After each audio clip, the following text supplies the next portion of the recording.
What's up, YouTube? It's me, it's your boy D, and I am back here with another one. And this time, doing it a little bit different.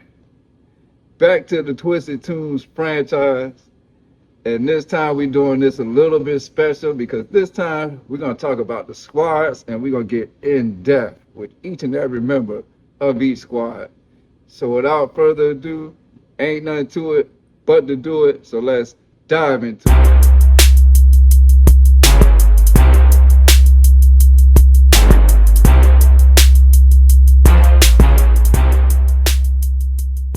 What's up, YouTube? So I'm back. I know I've been kind of sporadic with these, Twisted Toons things. I haven't been on my A game as far as putting the material out there and explaining how things work, but it's always a lot going on. But for this little video or this stretch of the series, I guess you can call, I just want to get in depth and explain, exactly the crews that we put together and each and every individual member of each crew and what their role was and their purpose on the show. Because I know I've done a few videos where, I show slides of who the characters are and what we, gave them personality for. I did a little in-depth video about the main characters of the show, but I never got too in-depth with everybody else. So that's what I want to do with this. And so there's a number of different crews within the franchise that me and my friend Josh created. So the first crew I want to start off with is, of course, the crew of the main character of the show, Super Mario. So we're going to start right here, and let's start off with character number 1 of Team Mario, shall we? Super Mario. All right, so Mario, Super Mario. Now, obviously, I've been in debt, not in debt, but went in depth about this character in another video. But again, for those of you that didn't see that one, Super Mario is the main character of Twisted Toons. He became our main character because when Josh and I first came up with this franchise, when Josh first drew his first picture of these characters doing these crazy things, Super Mario was the main character in that picture, creating the chaos. So with that being said, he became our main guy. He's the face of our franchise. And as far as his role in this crew is concerned, he's the leader. Super Mario is a hardcore, straight up cold-blooded street gangster. And he's about his shit and about his paper and about his business. He's very hard-nosed. He's very no-nonsense. We've kind of created him in the same vein as like a hardcore street drug kingpin. However, he's just gangster with it. He's not like the mafia boss type. He's just a straight gangster with it. And he can kind of be easily outsmarted sometimes by smarter ops, but for the most part, he's the main dude. He's at the top of the food chain. He's at the top of the hill, and everybody wants to come for Mario. That's why in the franchise, he's got the majority of the rivalries and enemies. If this were WWE, since I'm a wrestling fan, he would be like the Stone Cold of the franchise, basically. And a lot of the storylines that I wrote for him, I kind of borrowed and stole from WWE, like some of Stone Cold storylines and so forth and so on. The Mario character has a whole lot of character development and story arc within our franchise because he's the main guy, he's the leader of this team. Even though a lot of times Mario will go out and handle his business on his own. Because as you'll see throughout the franchise, if it ever becomes a thing or if I ever put more of it on YouTube, you'll see that a lot of times he'll send his guys out to do something and they'll mess it up, which means he'll have to go handle business himself. And that's just how Mario is. He'll cuss you out, everybody is afraid of him. He is the top dog.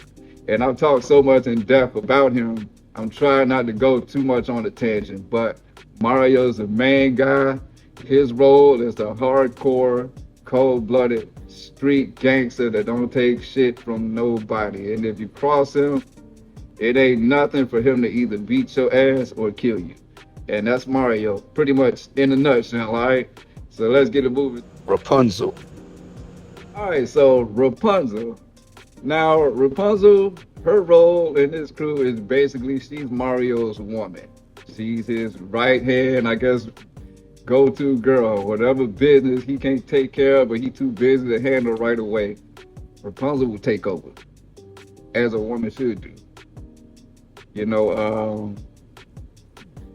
the unique thing about Rapunzel is that she's not necessarily an original character of the franchise. And what I mean by that is that character was not originally written in the original material that I wrote. And the reason for that being is because you got to understand, the movie Tangled, which is a movie that she comes from, didn't exist at the time we were creating this franchise. We created the franchise back in 2000, 2001, 2002, 2003. By the time Tangled came out, we were already grown adults. So with that being said, Mario had a girl on the show, okay? But his original woman was Jigglypuff from Pokemon. And that is the reason why I decided to add Rapunzel on to the series, to the franchise, once that movie came out, simply because all the other main guys had attractive women. You know what I'm saying? They had attractive women that they can have on their shoulders, I didn't want our main character, Mario, to be the only one walking around with Jigglypuff. The only reason Jigglypuff was even his girl to begin with is because she was the first female character that came to mind when I seen my friend Josh draw these pictures. So Jigglypuff is the original first female on the franchise and Mario's original woman. However, I changed things up a bit. Jigglypuff is still there, still part of the franchise, but she's basically the baby mama to Mario, while Rapunzel is his new woman, the person he ends up marrying, has kids from her, and obviously there's no story arc for her because she's not originally written into the franchise. But if there were to be story arc, character development for her, it would be her ongoing relationship with Mario and, whatever beef she had with whatever probably female character we would have put her with. But in a nutshell, that's Rapunzel. She's Mario's woman and his right-hand person. Moving on. Sonic the Hedgehog. All right, Sonic the Hedgehog. Now, Sonic the Hedgehog, his role in Mario's squad is he is Mario's number 2 guy. What I mean by that is he's basically the guy that would take over if something was to ever happen to Mario. He's also Mario's muscle. As you can see on the graphics, Sonic is in our series, Sonic is buff and strong and muscular. And there's a reason behind that. Now, Sonic's role in the franchise is he's Mario's number 2 guy. He's Mario's first, hiree as far as the team goes. And he's Mario's most trusted, guy for the most part in the beginning. However, his motives at the end of the day, which will be discovered later on in the series, is that, he's always wanted his own thing and to be his own person. However, he's very loyal to Mario for the most part. Now, the reason why Sonic looks the way he does on our franchise, in the very beginning of the franchise, Sonic was himself, regular Sonic, as a part of Mario's original 4 guys. What ended up happening was, and why his look is the way it is currently, or at least how it is on our franchise, is because there was a story arc written where basically Sonic and another member of Mario's crew that I'll talk about later on got into an altercation with Batman, who's also a cast member on the show. And basically, they got into an altercation and Batman knocked Sonic into this toxic waste, along with the other member that also fell into the toxic waste. And what happened was, when Sonic emerged from that toxic waste, he's now muscular, basically. So it's basically like a mutated power that we gave him, and it just was to enhance him a little bit and give Mario like a bodyguard type of guy. So that's what that was. Sonic is also, and he's also no nonsense like Mario, but he kind of bows down to Mario in a lot of ways. And eventually, throughout the series, we reverted him back to normal Sonic. So it's basically a thing where he could get big or small at either time. But for the most part, and my favorite version of Sonic on our franchise is Big Sonic, Muscular Sonic. And that's basically his role. He's Mario's number two guy. He's the second in charge. Michaelangelo. Like Michaelangelo. Now, Michaelangelo is basically the third member of Mario's original four guys on his squad. And his original role in the squad was he's basically Mario's hitman, his weapon basically as far as he was his best hand-to-hand combat fighter. Obviously he's a ninja. And he's the one that Mario trusted the most basically to get the shit done. Like Sonic is his number two and a guy that he would want to take over when he's gone. But as far as getting the task complete, if you need to take out somebody or get some shit done, Michaelangelo is his guy. His most, fierce competitor and his bravest go-to guy. And Michaelangelo, like I said, is one of the original four members of Mario's team. All these teams originally started out as teams of four before we expanded them. So Mario, Sonic, Michaelangelo, and another one were the original four people of Mario's team. As far as Michelangelo's character development, he didn't get a whole lot because he didn't last very long on the franchise. You see, Michelangelo appeared along with Sonic basically in about 6 episodes of the franchise. Mario appeared in episode 1. Sonic, Michelangelo, and the other guy appeared in episode 6. And basically, at that time in the beginning of the franchise, every squad had 4 members. So basically, that's how I would write this stuff. And then my friend Josh came up with the idea to add another member to Team Mario. So with that being said, that gave Mario now 5 team members, or it was going to give him 5 team members. So me trying to keep everything even killed at the time, decided we have to get rid of somebody if we're going to add this person to Team Mario. So that's where basically the decision was made to kind of kill off Michaelangelo within a couple episodes of him appearing. So in the beginning, he really only appears in a couple episodes before he's gone. And that decision was made because as good as Michaelangelo was and is to Mario, I felt like I could write more for the other characters than him, because his role was just meant to be serious. He wasn't meant to be funny or nothing like that. So it's easier to write for the people that are supposed to be funny. So with that being said, Michaelangelo was killed very early on in the show. However, he would make sporadic reappearances here in ghost form. And basically that's pretty much his role throughout the show.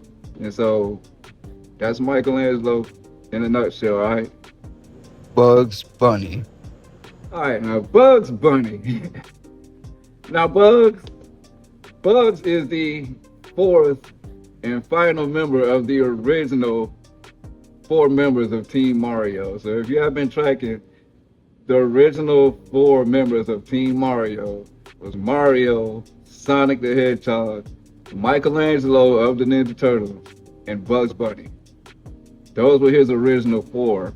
And for the first 6, 7, 8 episodes, those are the ones that are getting into all the antics, basically. Bugs has a couple different roles throughout the franchise. However, his original role on our franchise was he was on Team Mario. He was the 4th member of the team. And basically his role on the team was to be the comic relief. He was the little punk. Basically, within each crew that we created, there's always that one member that's kind of like a little bitch or a little pushover or whatever. That's only there to basically be the getaway driver, the decoy for something. Because can't be trusted to really, really take care of the serious stuff. And that's Bugs. Bugs comes across hard sometimes, but he's really a little punk. And you'll see throughout, the franchise that That is his role, especially when it comes to Mario. He bucks down to Mario very, very quickly. You know, now as I said, he has a couple different roles throughout the franchise. This is his original one. Like Michelangelo, though, Bugs did not last on Team Mario for very long. He first appeared in episode 6. He lasted on Team Mario for about another, 5 or 6 episodes before originally, there was a picture drawn that my boy Josh created where basically Bart Simpson, the ops to Mario and the other crime lord, had basically got at Bugs, and there's a picture of him hanging up on Bart's wall with darts and knives and stuff in him. So that basically symbolized that Bugs was supposed to be dead and off of Mario's team. The only thing about that was I wasn't ready to quite kill off Bugs yet, because there was a whole lot of material that I could have wrote for Bugs. So what happened was we took him off of Team Mario, but he wasn't done yet. And he was given another role throughout the franchise, which I'll get to on another video. However, once that was done though, once Bugs was removed, for a period of time, Team Mario remained basically a threesome, which was Mario, Sonic, and the guy that I'm about to get to in the next one, all right? So let's get... Doug Funnie. All right, now, Doug. The unique thing about Doug is, first of all, you're not going to see any, AI concepts of Doug on this video because AI act like they don't know who Doug is, surprisingly. But Doug is one of the most important and one of the most... I don't know if this was ever a series, he would be one of the most talked about characters on the franchise. Because Doug is one of those characters that has lasted the test of time throughout the entire franchise. That's appeared from the beginning. Doug's first appearance on the franchise was in episode 2. And his original role was a lowly delivery boy. That's all he was. In the very first picture he was drawn in, which was episode 2, all he was a pizza delivery guy. That's it. That just got into a bad situation. Next episode he was in, episode 4, he was a Chinese delivery guy that got into a bad situation. It was around episode 8 that Josh decided to include Doug into Team Mario. So what ended up happening is, that's the reason why Michaelangelo was done away with, to make room for Doug, so that there would be 4 members of that team. So once Doug came to the team, it was Mario, Sonic, Doug, and Bugs, right? Then we got rid of Bugs because it seemed like, Doug and Bugs both served the same purpose. And I thought it was easier to write for Doug. So for a period of time, it was Mario, Sonic, and Doug, and they were the only team with 3 members. And that is the greatest trio of teammates I ever created, or we ever came up with, because I wrote so much for that trio. And throughout it all, from the beginning to now, Doug has always been a part of Team Mario. Now, after a while, he ventured off into his own thing, which I'll get to in another video. But Doug is one of Mario's most loyal team members, along with Sonic. And so that says something. And there was so much done with that character, but I won't get too detailed into it right now. But anyway, that's Doug in a nutshell. Spy Guy. All right, Spy Guy. Now, Spy Guy, this character is very unique because he's an original created character by me and Josh. Actually, by Josh. Spy Guy's first appearance is he was brought on as an additional member to Team Mario. And basically, he was brought onto the team because of his expertise as far as intel and spying. His sole job is to get intel and spy on the ops, whatever he can do. And he plays a very important role to Team Mario because I initially wrote him coming in as basically a very, high sought out prospect. And basically it creates issues between him and Sonic because Spy Guy comes in and automatically has his own office within Mario's headquarters, where Sonic, who's supposed to be the number two guy, doesn't have that. So there's obviously an issue with that, you know. And he's one of the greatest characters I feel like we created because his character development expanded so far within the franchise. He started off as one of Mario's lackeys, or as one of Mario's top, prospected guys. He turned into another lackey after a while as time progressed. But then after a while, it became evident his true intentions, which I always had planned in mind, was that he wanted his own. He felt like he was a leader of his own. And eventually, I wrote, probably about in the third season, to where Spy Guy eventually turns on Mario and creates his own, group of people. And of course, there was 3 movies that I wrote for the franchise. And in the third installment, Spy Guy is the main antagonist. So he comes a long way throughout the franchise, but his original role was Mario's top intel spy guy. His name's Spy Guy. So, and actually, little known secret, he actually has a name. I gave him the sure name Jack Campbell when he was first introduced on his first episode. He was Jack Campbell, Spy Guy. And the reason I came up with that name is because, I was watching an episode of Nickelodeon's All That, and there was a skit up there from Danny Tamborelli, who played on The Adventures of Pete and Pete, where he was this cop called Jack Campbell, Fat Cop. And I remembered that and just gave Spy Guy that name. So that's a little bit of tidbit of information, but that's pretty much Spy Guy in a nutshell, all right? So let's move on to the next character. Nelson Muntz. All right, Nelson Muntz. Now, obviously, it should be pretty easy to see why Nelson would become a part of Team Mario. If you've been following me and following what we're doing, what we've done with the franchise, obviously Mario's biggest rival is Bart Simpson. So what better way to get at your biggest op or biggest rival than have his biggest bully as one of your guys? And so that's basically what Nelson's role is, and why he was pretty much put on Team Mario is because of his rivalry with Bart. And Nelson basically comes in like Sonic as another muscle, as another big body that can handle the business for Mario. It got to a point also with Nelson where he also became a lackey. But in the beginning, he's one of Mario's hired, muscle hitmen, to do the heavy lifting basically for Mario. And obviously his beef with Bart, made it that much easier for Mario to get a hold of him and hire him. He doesn't get a whole lot of character development throughout the series, though. The thing with Nelson is he's kind of just one of Mario's guys, and that was all his role was supposed to be. So there's not really too many focused episodes on him personally, but he is featured in a lot of episodes starting in the second season because of his, involvement with Team Mario and his beef with Bart. And that's pretty much Nelson, all right?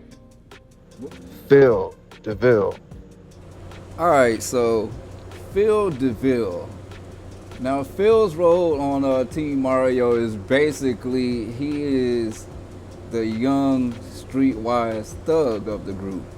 He was brought into the fold. He's actually the next newest member after that stretch of time where it was just the big 3, Mario, Sonic, and Doug. After a while, it was finally decided by Josh and I that, hey, it's time to add a new member to Team Mario. And the first person was Phil. The reason he was put on that team was to combat some people that are on one of the other teams. So that's why he came. And like I said, his role, unlike the other guys on Team Mario where they're kind of mafia type and very kind of serious, Phil is he's the young thug. He's the young dope boy that just kind of don't give a fuck. That's Phil's kind of personality as far as the crew goes, and he doesn't have a lot of focus put on him or character development. He's in a lot of episodes, but because, he's just one of Mario's guys for the most part, that's pretty much what his use is for. And that's pretty much Phil in a nutshell, all right? Now on to the next person. Yosemite Sam. All right, so now Yosemite Sam.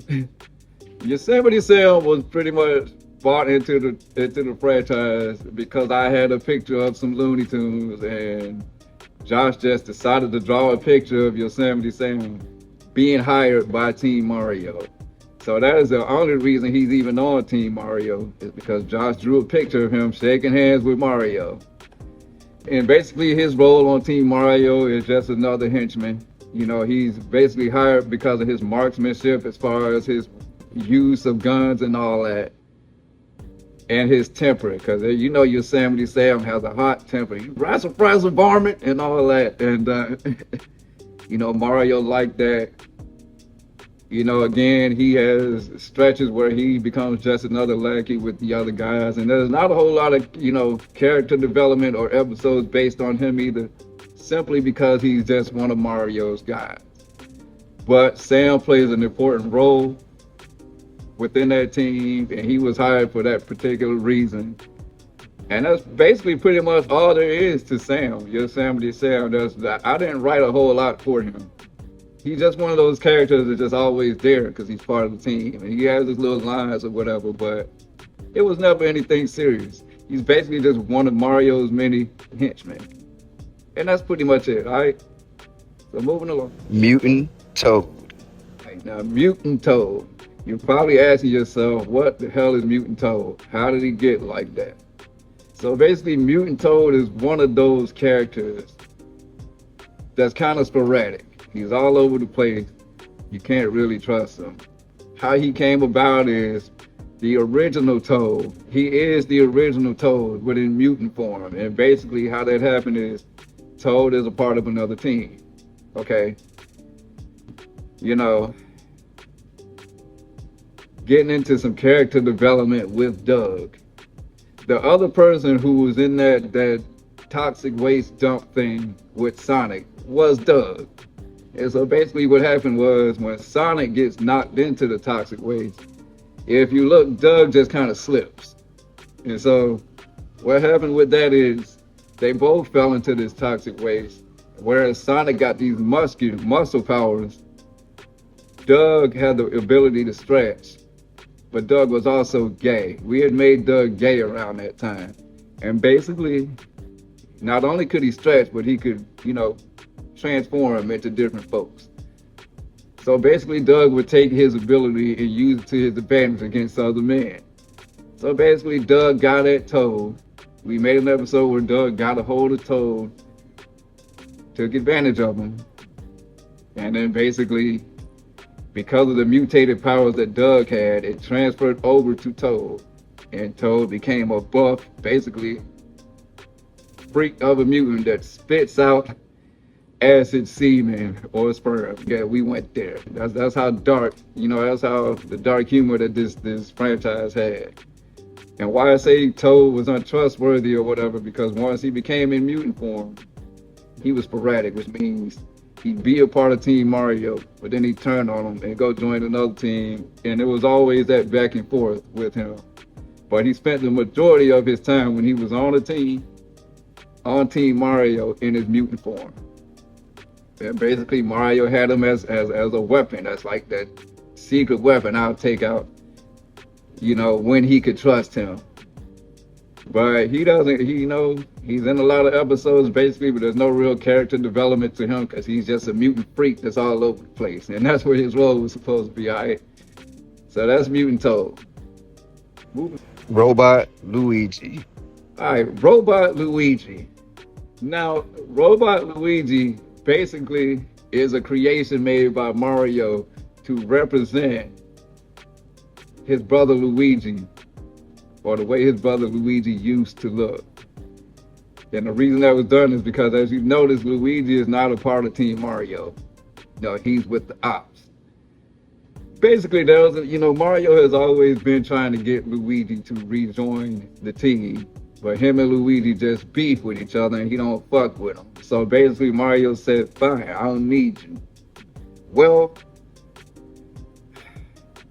There was a couple episodes written throughout the franchise, I believe episode 23 or so, where Luigi was given a different look because Josh decided to just kind of tweak Luigi a little bit, shave off his mustache, give him braids or whatever, and give him a different wardrobe. So there's an episode I wrote called Luigi's New Look, where basically Luigi's walking around with no mustache, a black and green do-rag, a green shirt, and a pair of black overalls. Well, we wrote it so Mario has an issue with this and is trying to get him to revert back, and he won't do it. So with that being said, Mario went into his lab. Now, a couple episodes before that, it was written that Mario was beefing with Krillin from Dragon Ball Z and got one of his hands sliced off. And so to replace that hand that he got sliced off, he replaced it with like a mechanic robot hand, which allowed him the ability to create things and, shoot missiles out of it or whatever. So he took that hand of his and created Robot Luigi. And basically, Robot Luigi is only created to be a weapon for Mario. That's it. And whatever Mario has programmed him to do, that's pretty much all he does. And that's his role throughout the franchise. Obviously, he's not going to have a lot of character development or episodes written around him because he's just a robot in Mario's control to basically handle shit, And that's pretty much it for Robot Luigi. Moving on to the last and final member of Team Mario. Mandark. Mandark. Now, the last and final member of Team Mario, and the only reason I'm putting him last is because there's also no AI concepts for him. Because evidently, AI don't know who Mandark from Dexter's Laboratory is, alright? But Mandark he's basically bought to Team Mario to create Mario's machinery and weaponry. That's his primary goal. He was brought along as basically a request from Doug, who by this time Doug is the gay guy and Mario just kind of tolerates him. Well, Mandark is also gay. And the first introduction of Mandark is on the Spy Guy episode, I believe, where you'll see him and Doug kind of hugged up on each other. And Mario just kind of tolerates that too, even though he don't like it. And so, but basically, while Mandark is a part of Team